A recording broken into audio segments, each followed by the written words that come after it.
Now, for people planning to start a family, take heed to some important advice. The month which your child is born in can have a real impact on their performance at school.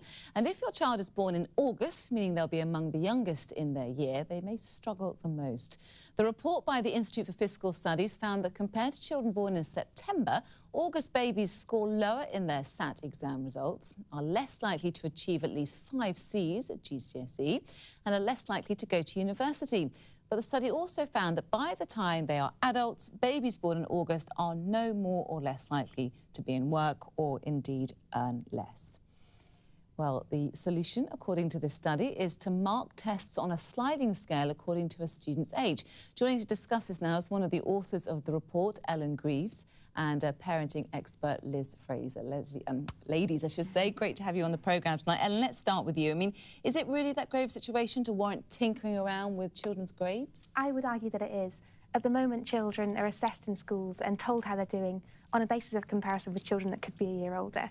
All we're really saying is that children should be given an accurate picture of how well they're doing for their age. So they're comparing themselves with peers at the same age rather than this big difference in age. I suppose it is a big difference if you're that young. A year's a long time for a 5-year-old, isn't it? So something should be done, Liz. Do you agree? A year is an enormously long time at that stage in our development. Between 4 and 5, there are huge brain developments and physical developments. But we already have the possibility of staggering starts. So you can start in January if you're an August baby, let's say. And as soon as you start having different pass marks for different ages of babies, you are getting into such a horrible pickle. It seems very arbitrary as well. So if you're born in August, you'll get an extra sort of 3 points. But if it was in July, you'll get 2. And then what's to say that if you were born on the last day of July, you know, why shouldn't you get 3 points like someone born on the first day of August? Because that's only, you know, that's only 1 day apart, but that's made a huge difference. And I've had a lot of communication from parents this evening on the way down to this programme, those who have August babies, or those who were even August children themselves, saying they would have absolutely hated to have been treated differently from everyone else.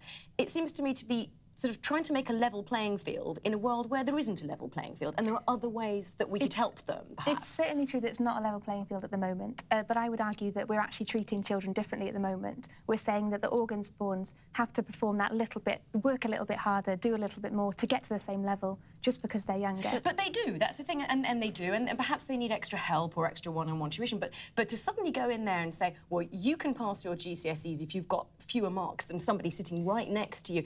We know, for example, that tall people do better in life. Taller people earn more on average, are more confident. Well, I think small people should be given an extra mark. You know, where are you going to take this? You're opening Pandora's box potentially, and I'm sure teachers watching this will be thinking, we don't need any more admin and well, this wouldn't be done in schools. This would be done externally, and these scores would just be provided back to schools. And it's actually not an arbitrary assignment. What we've done is look at all test scores for children in the country and see how much, on average, those born younger in the year. What about August-born babies who are really clever? Do they still deserve extra points? Well, they would, because the fact they're very clever compared to those that are a year older means they're more, really even struggle, more. Do they deserve to be penalised? Well, we're not saying penalised, we're saying... Well, they won't get as many points, will they? Well, they'll be assessed for their age. And actually, it's in the benefit of a September-born child that is struggling for that to be made aware. Perhaps they do need extra help. Perhaps they have some special educational need that's not being identified. So actually, assessing everything at a child's age is more helpful for the child, and it's more helpful for the school. It's more helpful for their development later in life. I don't think anybody would argue with that. And you know, we do need to look at individual needs, and there are premature babies as well. There are, you know, there are children who struggle for all kinds of different reasons. But the solution to that, I would argue, is absolutely not to have different pass marks for different.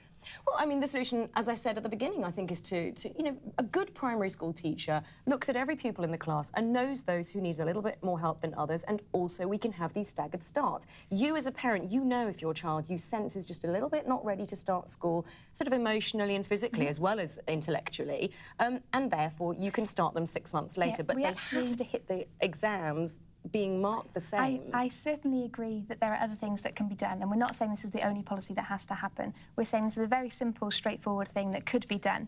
And actually, we have a bit of research where it says that flexibility in school starting age is not really the best thing to do. Do you think parents are now going to try and time the conception so they have September babies? This is what you started now, is it? Well, it could be, it could be. It's not the easiest thing to do, probably, but it could happen in the future. Closing word from you, Liz?